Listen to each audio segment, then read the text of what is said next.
Well, this is unusual. How we doing, everybody? Obviously, we know who is here. We know who else is here. Introduce yourself, my man. It's still saying stream is starting on the thingy. Oh yeah, because there's like a 20-second delay. Oh, okay, that's the delay. Yeah. Okay, cool, cool, cool. I was like panicking. It is me, History Daddy. The last Well, Darius. this I'm is gonna have to mute unusual. this. I can hear the stream on the How other you doing, side. everybody? Obviously, I've got we the know stream who is up. It's fine. here. We know who This else is is a here. complete mess already. It's Introduce fine. yourself, my man. I said to you this was gonna happen. I had pure chaos. Yes, I am Oh History yeah, because Daddy, there's like a 20 most second delay. famously known as the simp of ancient Greece and Alexander the Great. Most recently, I've started stealing the Law Lodge vibe by doing videos on the Big Grey Man of Ben McDewey and the Woodwoes, which shameless plug is available now to watch. But yeah, no, I've been um, gracefully asked to come on and talk about some film history today, which is Yes. obviously, yeah, as I studied film, this is pretty much my area of expertise. Thankfully for both of us, considering I also studied film, but turns out that I'm not the best person for actual history in relation to history movies. I'm just better with the movie side. So I'm glad that you're here so you can actually lead the charge in terms of the actual historical accuracy because I appreciate it, but you know. Yeah, I mean the like yeah, I've studied. I have to double check when I'm looking at the accuracy of films because I've been very off the mark, very much. I tend to watch YouTubers like Shadiversity and stuff. They're very good for like medieval historical accuracy. I can take like deep plunges and. Thankfully, I will admit, as you know, I did a little dive into the history buff to make sure that one Mm. of the films we're talking about um, later, I am actually spot on because I knew roughly what I was talking about, but it was one of those things you don't want to. You can say five things right, but if you say the sixth thing wrong, that's the meme. That's what I mean. Everyone immediately memes. But yeah, should we start on our first topic, which is possibly the one I'm most excited about? We might as well, and I figured that you were because you wanted to get right into it. But yeah, I want to lead the charge into what exactly the first thing we're going to be talking about is. So the first thing, and I will get my little notes up, not the complete Hayes Code because I'm not reading all of that out. Is the Hayes Code, as I just said. I spoiled it 30 seconds before I officially announced it. But yes, so the Hayes Code was basically an ingenious way. So during the 1920s, the world was a very different place. Obviously, you're looking at post First World War, and people want a proper moderate model society. And obviously films were getting a bit out of hand. So uh, the first way this was dealt with in America was different states would have different laws about what films could show. And then a guy called William H. Hayes turned up and was like, "Don't worry, I'll have a uniform code which the entirety of the United States can follow. Not the rest of the world. This is just the United States."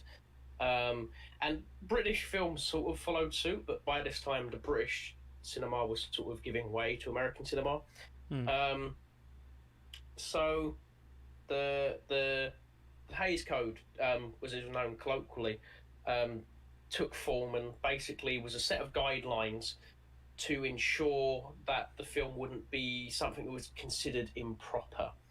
Um, so some of these, I'll do some of them because some of them are quite spicy. So some of them are as you would expect for the 1920s, 1930s America, which is no, as Wendigan would say, no kissing was allowed. Um, no nudity of any sort.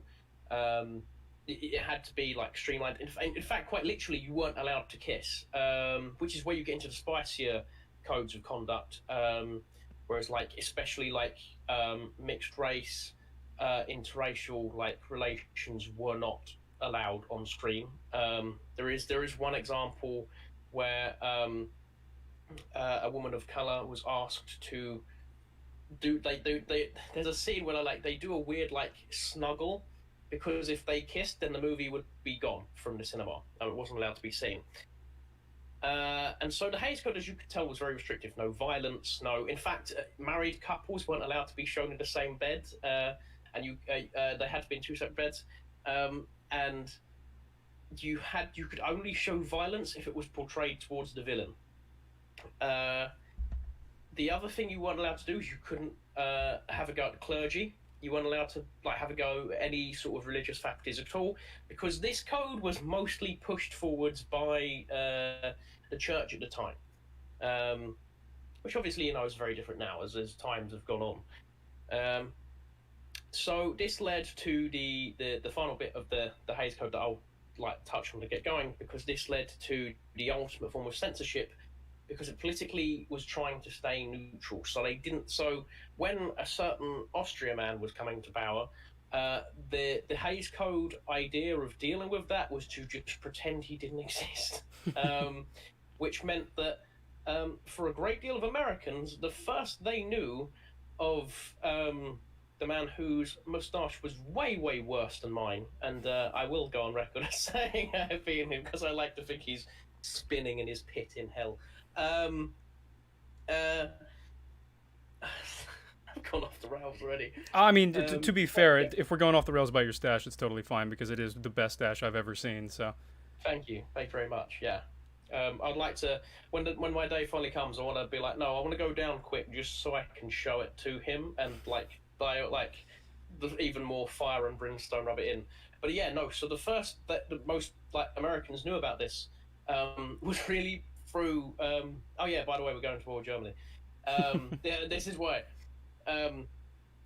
Because of the Suppression Hays Code. So the end of the Hays Code came about from the old phrase "sex sells." So movies that were going against the Hays Code started actively. And also, I'm not currently looking at the chat. If I'm missing anything anyone's saying to me, I apologise because I'm reading from the Hays Code. I keep losing my own train of thought. I'm awful for this. So once these like more indie films and lower budgets, cinemas began realizing, people want to watch these. It is similar now. You still have the sort of status quo in Hays. It's not a Hays Code. It is current modern standards, and you do have alternative and indie films coming out to break those, which is why I prefer indie films, small projects, because they're not to the standards of Hollywood and to the current in line of Hollywood. The other reason that the Hays Code started crumbling was because foreign films, especially Italian films. I don't know if anyone is into what would be considered foreign cinema, or if you're in the UK or the US. Italian films are chef's kiss. they're a whole nother level, that's for sure. Yeah. I prefer Nordic cinema. I like Norwegian cinema or Scandinavian. There's a particular film called The Girl King, which is spectacular. A look at Christina of Sweden. I could talk about that film all day. Is one of the best pieces of cinema I've ever seen. But yeah, so as these foreign films were coming in, easily competing, because people were like, "Wow, there's an ankle," because that's brand new, and that when you reach a point where cinema is that is considered groundbreaking, obviously your code is going to falter. And I think the last Hays Code film really came out late 50s. By the 60s, obviously you have not the hippie movements at that point. They start coming about, like Free Love and all that starts coming about in the 60s. But that's towards more to the end. But it lays the groundwork because it is a rebellion to this censorship. And obviously then the crusade moved on to video games, which is why we got such joyous, the Wolfenstein definitely causes violence, the game where you fight against Mecha Austria man. But yes, sorry, I went on a proper tangent there. There's nothing wrong with that. That's kind of what the entire point of this podcast is, isn't it? Yeah. You. I mean, feel free to stop me because I can, especially with stuff like that, I can just go on to proper tangents. Oh no, you're totally fine. It's informative and interesting, and I guarantee everybody loves the fact that you're here. So don't worry about it. Fair play. But what's I know obviously you know a little bit about the Hays Code. What's your thoughts on that? Yeah, I mean, I think considering the history of it, I understand where they were coming from in relation to, what was happening at the time, and because it came around right during the what was it? It was like during the Great Depression, Oh yeah, and so that was just like spot on in Great Depression. Yeah, yeah. So I can understand in relation to what was happening in the theaters and what was going on there. That it was used as a way to draw people into theaters. So from that yeah. perspective, I get it. But I think at the same time, I don't love anything that is minimizing freedom. Also, hold yes, up, I do yes. need to do one thing really quickly. No, I am. Like I always say on my both my TikTok and my history. Oh, you got to charge the headphones. That should have No, I solved always that problem. I always say on my YouTube and my TikTok, I never get political. The only thing I talk about is absolute freedom of speech because I am a filmmaker first and foremost. I don't know if Thornbury can hear me, so I'm just carrying on talking. Hang um, but I am because films should have absolute unadulterated freedom to talk about what they want, unless you're promoting physical harm to someone, then your film is probably not the best thing to put forward. No, Can you definitely hear me not. again? Yeah, I can hear you again now, thankfully. Okay, cool. I was like, I'm going rogue. I don't know if am I saying the wrong things or right. um, All good. but yeah, no, no, I completely agree with you. There should like you putting censorship on film is, I mean, I think what made me so anti-censorship was I thought actually when I was studying film we had to read Animal Farm. I believe this might have been in college, but I have to. College is like our like an high school in a way. It's very hard. They have two school systems. Yeah, you should have just kept it to universities instead of naming your universities college because it's just very confusing for my brain. Yeah, so when I was in college, I was also doing film, and I had to read Animal Farm, and I looked at that, and then I was like, "See, if you suppress film, because there is there is the reason I bring up Animal Farm. There is a good point to this. If you suppress film, it delivers the wrong metaphor and message because all film has a message, and Animal Farm, the actual animated version Mm-hmm. is not faithful to the book where it needs to be. And so it just becomes idealistic and propagandistic, whereas the actual book, and the reason we had to read the book, because the book brings forwards the actual metaphor of the warnings of taking ideals too far. Mm. Well, I got very poetic then. It's always a good thing. Yeah. Oh, yeah. Well, I do shamelessly write poetry in my spare time because I'm that weird. I don't think that's weird. I think that's respectable. I mean, yeah, no, I've always loved poetry. I said to you, I'm going to take this off the rails, and we've gone from the Hays Code to poetry. I've always loved poetry. I mean, if you think about the ancient Greeks were using poetry to tell their stories long before I got to the ground, so it would make sense because I'm such a fan of ancient Greece that I would enjoy the occasional poetry. One day maybe I'll send some to you and Matt S, and you can put it on Patreon and be like, here's an exclusive History Daddy poem that he wrote at 3 a.m. But yeah, no. But then again, with film, when it's restricted, can come up with the best ideas. That's why, again, I prefer indie cinema. Okay. Have I gone quiet? A little bit, I guess. Check. I'm not really sure why, but I'm turning you up a bit just to make sure that that's fixed. Okay. Yeah, I'm not really sure why that would happen, but anyway. Yeah. Am I audible again, people? You should be. Yeah. I've completely lost where I was. And that was it. Yeah, that's why I like indie cinema. That's why I like indie cinema because where it had, or even Scandinavian cinema or Nordic cinema, whichever term you want to use, because it's limited on budget. I think limiting films on budget is the best way to get the most creative scenes.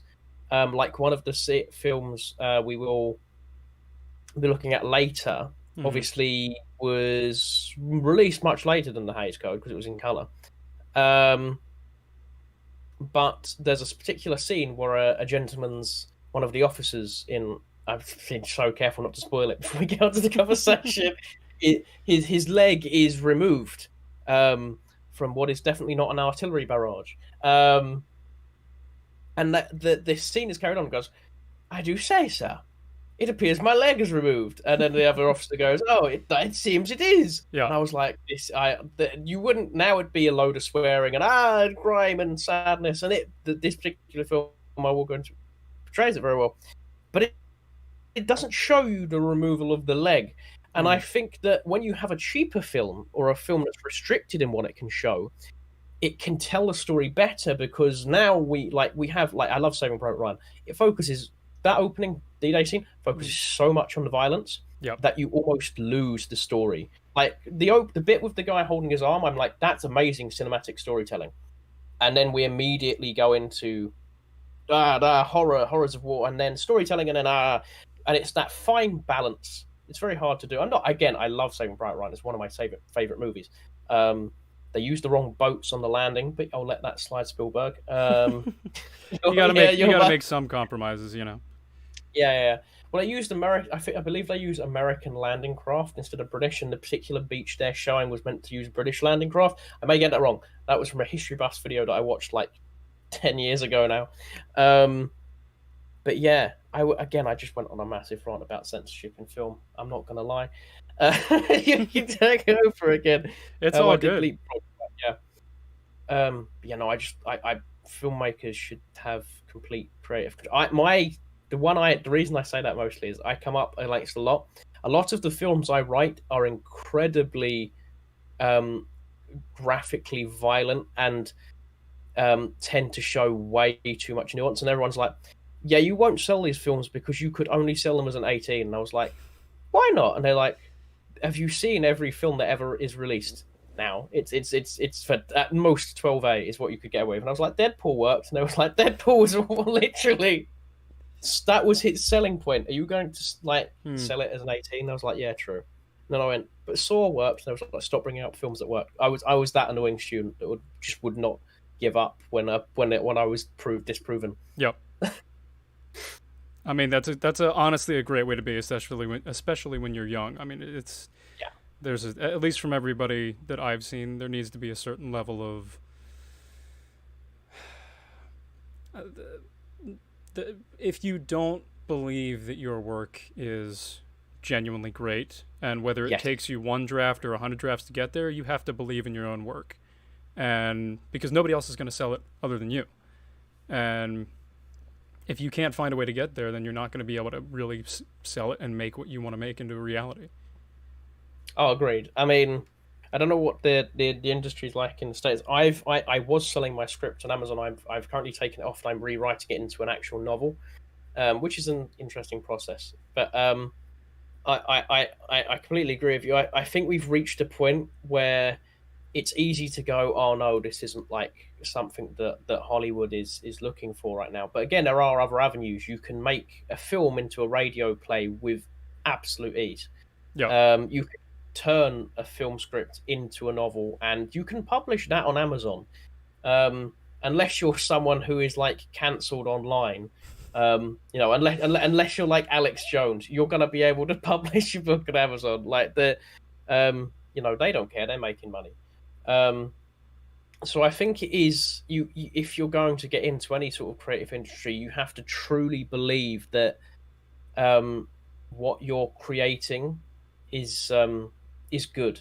But at the same time, you have to be open to criticism. One of my student films is called Edelborn, which means freeborn in Anglo-Saxon, and is all about a German invasion of the UK in the present day, after leaving the European Union, which toes the line between being political and being apolitical so finely. It was hilarious. But my head, of course, was like, why have you given it an Anglo-Saxon name? It was like, at best, no one's going to know what that means, and at worst, it sounds like a weird nationalist statement. And I was like, no, it means freeborn is like they're fighting for freedom. There's an invasion. Yes, I know, but do you understand? And I just put my foot down. And that film not only got a 2-1, it then got put forward to film festival. I didn't win, but I got the little reef to say it was in a film festival. Oh well, that's fun at least. Yeah, but it's because it had the artsy name, and I like it's one of those things. It's like you say, you have to believe in what you're making, which neatly loops us back round to the Hays Code, is because these people had films that they believed in what they were making, and so many of the Hays Code films are chopped up horrendously. If you watch them now, any film from like the 20s or 30s, watch the cuts. But yeah, I do feel like I've sort of commandeered your podcast. I To feel be honest, really I'm used to my role of just kind of letting people speak, so I'm honestly more comfortable this way. So I mean, when we get to the second film we're going to talk about, I feel like that then you'll have to speak because I don't know anything about that you're particular. fine, yeah. Just hopefully everybody's Um, gonna want to hear about it. But yeah, no, I'm happy to just kind of take a back back seat, seat, so to yeah, speak. on this one, yeah. I mean, yeah, I'm not gonna lie. I think that's pretty much it about the Hayes Code. There's some, obviously there was, some good rules. You weren't allowed to show violence, particularly to women. Um, you children weren't allowed to be seen in an adult sense, which I think is a very, that's good. So giving it credit where credit's due, the Hayes Code did have some upsides. It also just had some mildly not upsides, Yeah. but um, yeah, I like you said earlier, I can see why they put a lot of those restrictions in because you're it's in the Great Depression. Like society is on a teetering edge of falling into depravity. Um, it could be argued that not having that sort of moral framework is what allowed Germany to collapse into it. Because Germany, like in the 20s, Germany had a real renaissance, really, but it was all American backed. So the second American funding pulled out, that was like, um, that was what caused Germany to sort of collapse and become this sort of depraved society that allowed, a man who wasn't even German to get into power. um, but yeah, I and people wondering why I keep bringing it up because the Hayes Code was during the Great Depression, was it tight in that the Great Depression is so intrinsically linked to Germany. I'm not just bringing it up just to go look. I know history facts. Even if that um, was the case, I wouldn't blame you. yeah, fair play. Yeah, like you say, I know why they did a lot, and obviously a lot of some of those rules do still apply because they were good rules and they became tried and tested, which is how cinema should work. Yes. Things should be twied, turning to Jonathan Ross, tried and tested. Yes. Again, I think they get a bit too formulaic. A lot of people get upset with me when I say that maybe Marvel should come to an end now, because we don't want 20 years of the same piece of cinema. I would quite like something new to take charge. Oh, I would really like. I mean, I wonder why I would say this. I would really like a renaissance of like the early 2000s when all we were making were Mm. like 300, Alexander, which I still refuse to watch because no one's accent in that is like an ancient Greek film, Mm. and it just pulls me out. I watched like 20 minutes in, and I'm like, I can't. I love is Colin Farrell that plays Alexander, isn't it? You would know better than I would. Yeah, I believe it is Colin Farrell. If I've got that wrong, because I do know the cast, I believe it's Colin Farrell. Yeah, yeah, it's Colin Farrell. He does play Alexander very well, but he just that's not the voice I expect Alexander. It's the same reason I can't watch Catherine the Great. Because Catherine the Great is so Catherine the Great makes Catherine the Great look too nice. And having done a 3-part series on Catherine the Great, I know she wasn't a nice person. She did some good things, but like all rulers in history, she did some bad things. So I don't like how the show sort of, from the bits I've seen, really does portray her as like, yeah, girl power. It's like, Hmm. well, we need to respect. That's the thing about history. You need to respect the good from the bad. Um, But yeah, should we move on to the next topic? Because I think it's been half an hour. We've drawn out the Yeah, hay yeah. for half an Yeah, I hour. was gonna say, considering how dense, your movie choice is gonna be, I would imagine, even Yes, if we don't get to mine tonight, that's totally fine. But I yeah, think that's I fair. think people would be interested to hear, the general take on the main movie of the evening, which is Waterloo. yes. And many people who have obviously seen me in the chat and will watch my stuff, um, probably knows my obviously my joke about the French all the time. It is part of one of my gags. My one of my main gags is obviously I diss Napoleon constantly. Why? Because I get 100 comments about why Napoleon was actually good. Hmm. And that boosts me in the algorithm. So thank you all for falling for my trap. Um, but yeah, no. So the reason, so I won't talk about Waterloo as a whole because we will be here all night, and I won't talk about the battle scene because it takes an hour. Because bearing in mind this is a battle that went all day. Um, so the first thing I will say, and I've double checked this by watching history buffs videos, and I've double checked a few websites online to double check that I was like spot on with what I thought. This so Waterloo for the time does actually like show an incredibly accurate depiction of the battle. In fact, the entire film is incredibly accurate. It jumps a lot because obviously it's got a lot to portray, and it's only got a 2.5 hour, which is already a long time for a film. It's already like 2.5 hours long. Hmm. Um, so obviously it's directed by I've got to read it because Sergei Bond. I can't pronounce the last name. It was directed by a Soviet director, and the reason I love it so much is so everyone you see on screen in that battle is there. I believe they trained around 15,000 members of the Soviet army in Napoleonic drills, in British drills from the time period. Um, and everyone in the cavalry charges. Bear in mind, there's like 4 cavalry charges in this film. So the first cavalry charge, you have I believe it's the something Scots regiment charges forward. I know it's really famous painting, and someone in the comments can correct me on where I've got the regiment wrong. And they charge too far. That shot is incredible. It's really hard to show, like without, like if you've seen the film, you'll know what I'm saying. But it captures that charge, that initial charge that sent forward by Wellington so perfectly. And again, every single person is on screen. Then you have the second charge when the French lancers come forward and they countercharge, and it's like this big horrific thing. Um, and then you have as the day goes on, because Napoleon throughout the day couldn't attack because it had been raining so torrentially the previous couple of days that the ground was just too heavy to move cavalry or artillery pieces.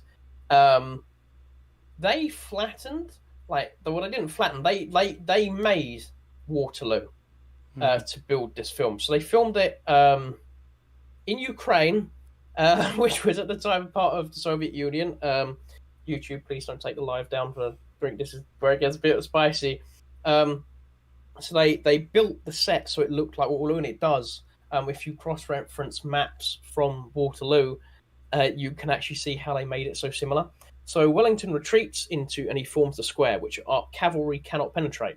Napoleon's quite ill at this point, so he disappears off. Then he comes back and he's like, why has this particular French general, who I'm not gonna lie, I forgot a lot of the French general names. I watched the movie earlier and I read their names earlier. I immediately forgot a lot. So if I forget a lot of the generals' names, I apologize. It's just trying to keep a simplified rundown. So the French cavalry comes forward, goes to the square, um, and then gets hammered. Basically, there's a brilliant scene as well, which I don't believe happened in the actual battle. It is just artistic license, where one of the British infantrymen stumbles forwards and screams, "Why are we fighting? Why are we fighting?" Hmm. Which is again, I have a very I don't like modern writing and how it's very like, yeah, here's my message, here's enjoy, and then they forget the story. Whereas that so far the entire thing has been about the mindset. Like it does this really cool thing where both Wellington and Napoleon, you hear their thoughts, you listen to what they're saying, inside their head, and their mutual respect and disdain as they're outmaneuvering each other. As like Napoleon sends people forward to capture this particular farmhouse, and he doesn't, and he expects Napoleon's to reinforce Wellington to reinforce it, and he doesn't do it, and so Napoleon has to reconfigure what he's doing, and it's like you're listening to the mind games, but also it's telling you just little enough that you don't know what their next move is. If you don't know what already coming in the battle, even if you do know what's coming in the battle, it keeps it unique enough that you're unsure of it. And then you have the final cavalry charge. Now, this is amazing because at this point in the movie, you have to remember, like, Wellington has pulled back his forces because they can see the Prussians on the hill. Because one of the other French generals, I'm scared that I'm gonna like mispronounce it. It's gonna be a swear. Have easier name. No, I can't say that. That's a bit francophobic if I say that. I can't say that. I retract that statement before I get cancelled. It's fine. It's fine. It's only the French. But yeah, no. So this particular French, it's not a general. He might be actually higher ranked than that. He's been tasked to capture the Russians. The Prussians have sent their rear force to slow them down. So they believe they're still following the Prussians. The main bulk of the Prussian army slid back behind him, is now coming towards Napoleon.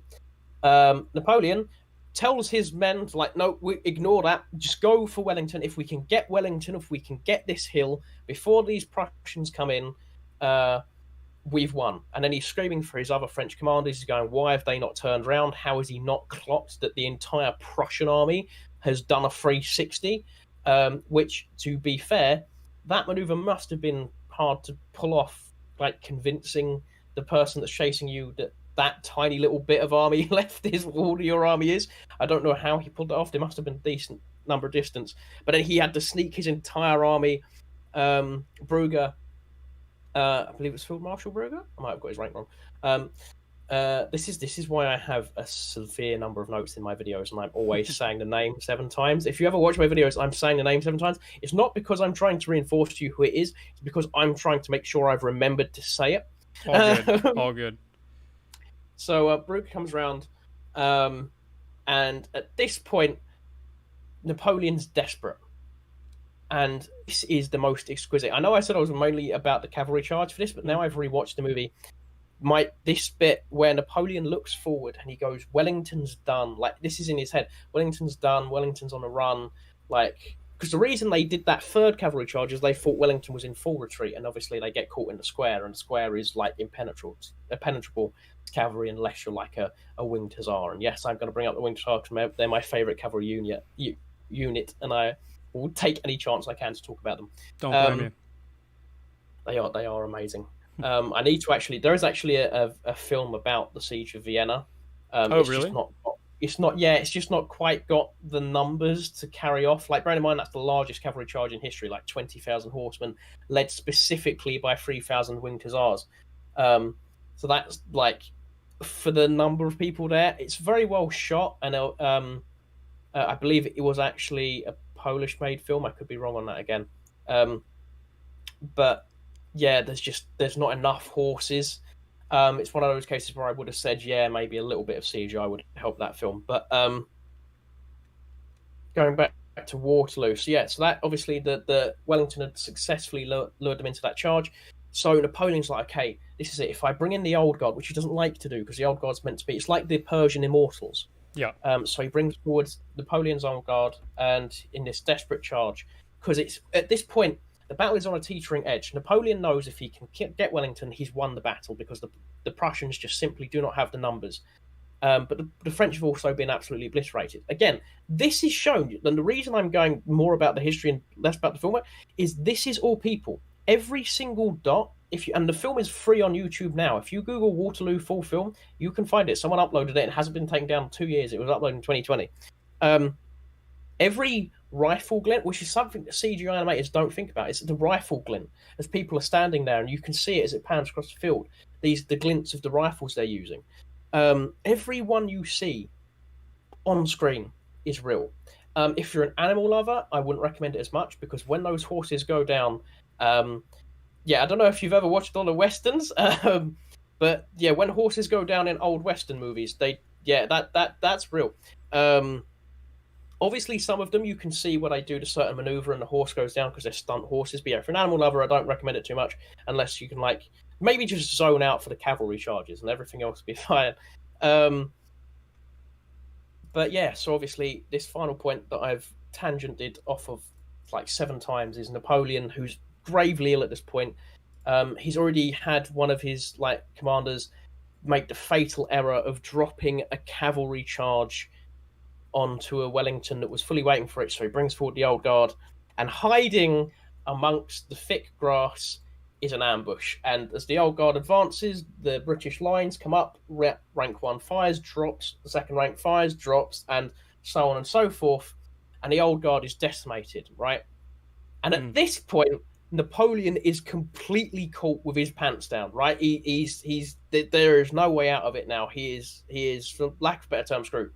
Um, the Prussians come in with the fourth and final cavalry charge of the movie, which is, I would say, almost certainly the inspiration for the cavalry charge of the Knights of the Vale. If you watch that scene of the Prussians and their cavalry charge, it is almost the movements are almost identical to how it's shot and lined up when the Knights of the Vale charge, except the cavalry charge that kept the Knights of the Vale cavalry charge is a lot weaker than any of the cavalry charges here. The cavalry charges here are shorter, but it works because it shows cavalry charges as how cavalry charges work. Most people see a film and it's like the cavalry charges into the army and then splat. That's it. The cavalry charge is done. Well, cavalry charge is accurately designed, like depending on what nation you used, and obviously the Romans sort of like perfected this. Was like the cavalry charges in, bam, round again, charges again, bam, round. Like unless it's actively engaged by other cavalry or locked in by infantry, like you want to keep your cavalry moving. It's a moving force, you know. And that is one of the best things that this film. Bearing in mind, there's a load of aerial shots flying above Ukraine showing you these cavalry charges. And so when you see that cavalry charge pour through just over the ditch, because the British, when the third cavalry charge comes in, the second French cavalry charge, there's a massive ditch, which again, yes, the horses falling into that ditch are actually falling into that ditch, because in real life, that was what they did. Wellington lured the cavalry back. And if Napoleon hadn't been ill at the time and was still on the field to command, he probably would have seen that for what it was and he wouldn't have sent his men forward. But they fell into a trap, and obviously a lot of them fell into the ditch and the rest of them were taken out by infantry squares. So as you can tell, this isn't my ideal period of history. Obviously, I don't know the best ins and outs about it, and I had to double check to make sure what I was talking about wasn't complete gobbledygook. But yeah, that's why I actually managed to get through that in less time than I did the Hays Code. I'm impressed with myself. I don't know how. I thought it was going to be the other way around. But yeah, I have just compressed like an hour's worth of battle, and I seriously suggest watching. If you're not going to watch the movie, guys, just watch that battle scene, because it is there. And when I say this, there is no other film in history, and I can back this up because I checked. There is no other film in history that have had that many extras.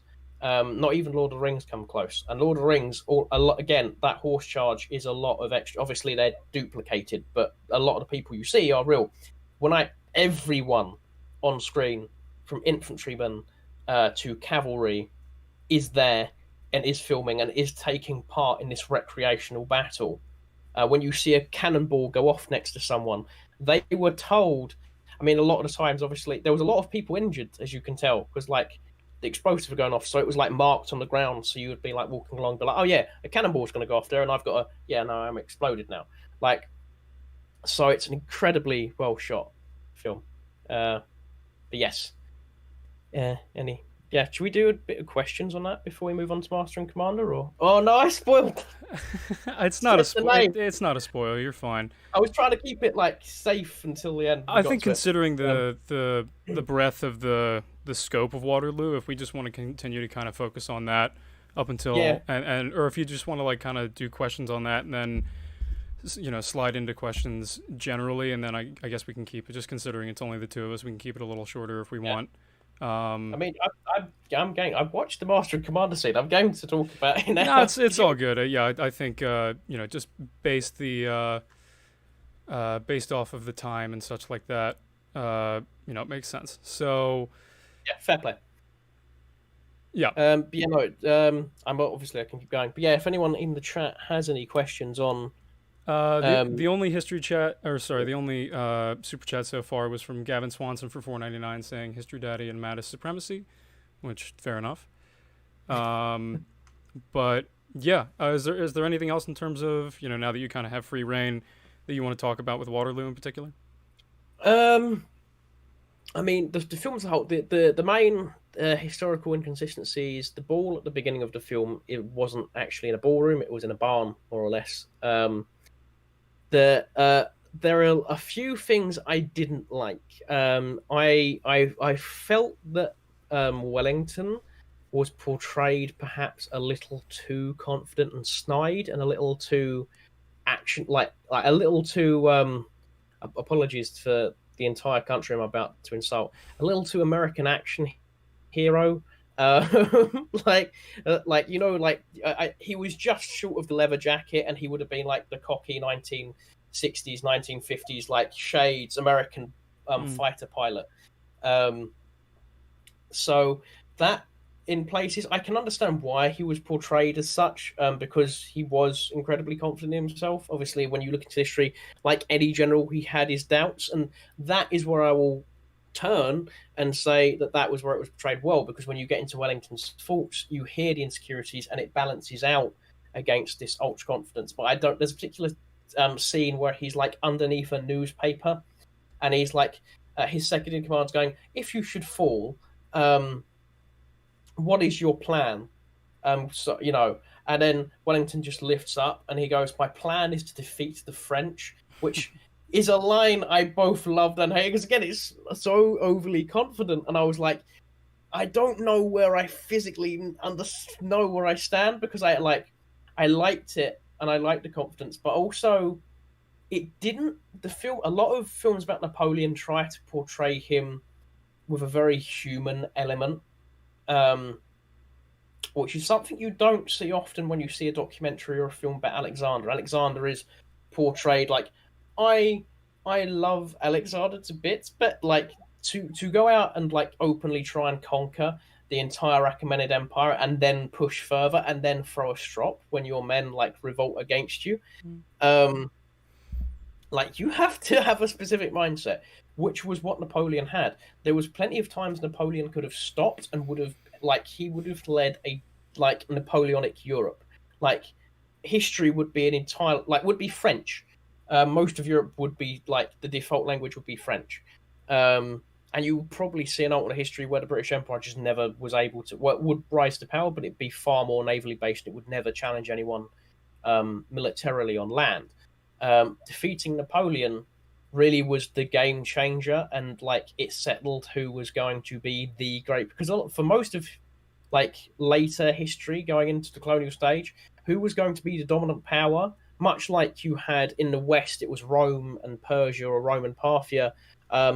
Like the East was pretty much dominated by, I believe it was Qin China, the Qin dynasty. I know you had Qing was the last one, and then Qin was the first one. I don't know if, yeah, no, they were around the time of Rome.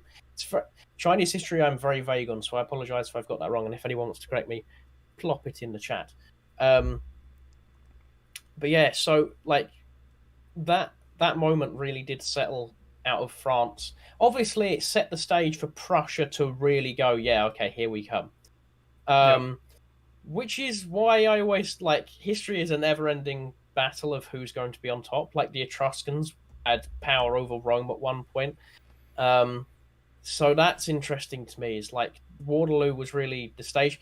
What I do like about the film is the line of dialogue where they're talking to Wellington. Wellington's talking about how he had the Waterloo in his back pocket. He says, I sported this ground a year ago, and I've had it in my back pocket ever since." It like he's like, which had like it like an underlying tone of like he suspected Napoleon would return, which I suppose is a safe bet because the current French king at the time, or the French, then I was the French king, was like reversing a lot of Napoleon's reforms, and then began reversing a lot of revolutionary French reforms.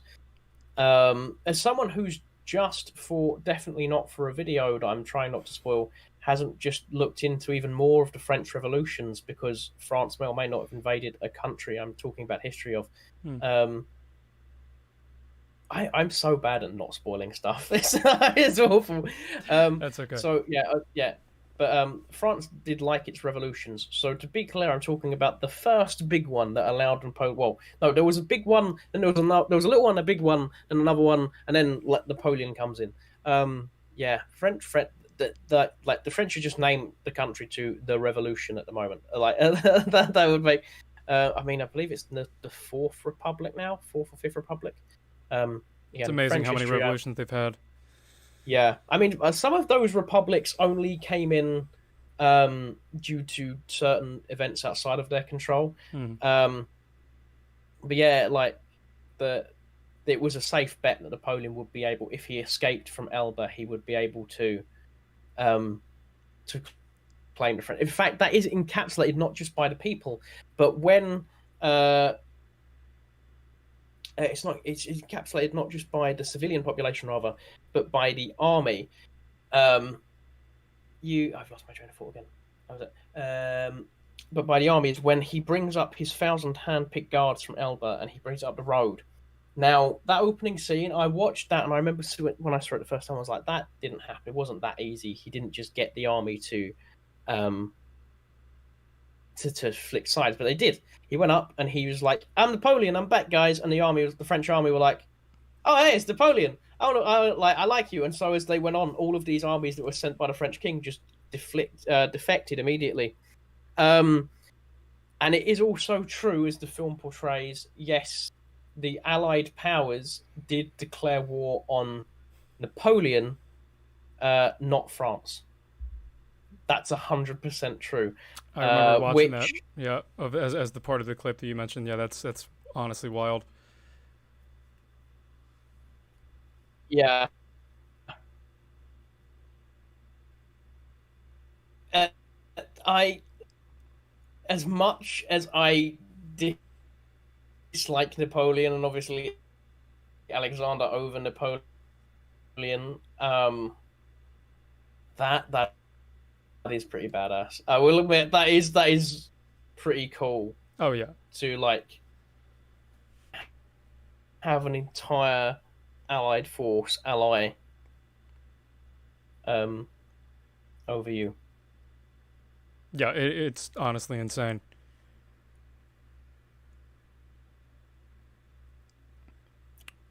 Can you I did when can you still hear me? Hello? play. What's that? I think there's a little bit of a delay come through. Oh, is it better now? Yeah. Okay, yeah, Yeah, no. You yeah, were breaking up a bit, so I was trying to fix it over here a yeah. little bit. I think we're all right.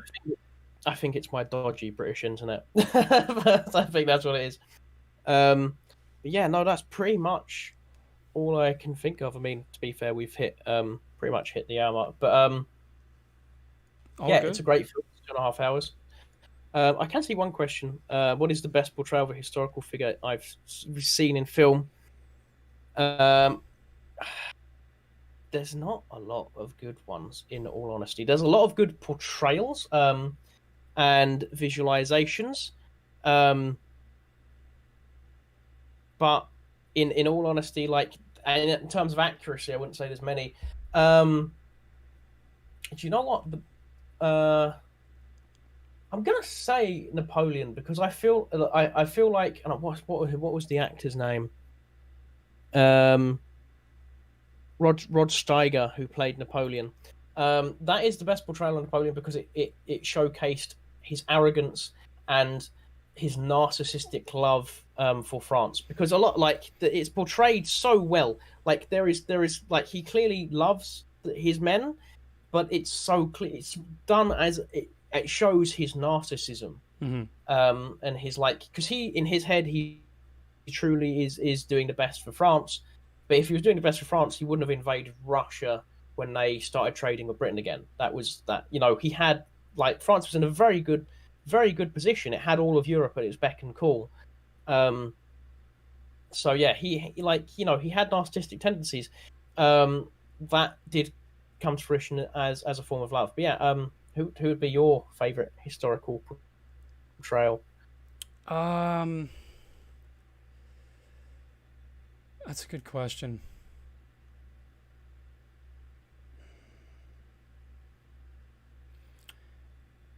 I mean, this is it's technically historical, but it's kind of like off the beaten path to some extent, and there's some liberties taken with it. But I just really love Val Kilmer as Doc Holliday in Tombstone. It's you know Fair.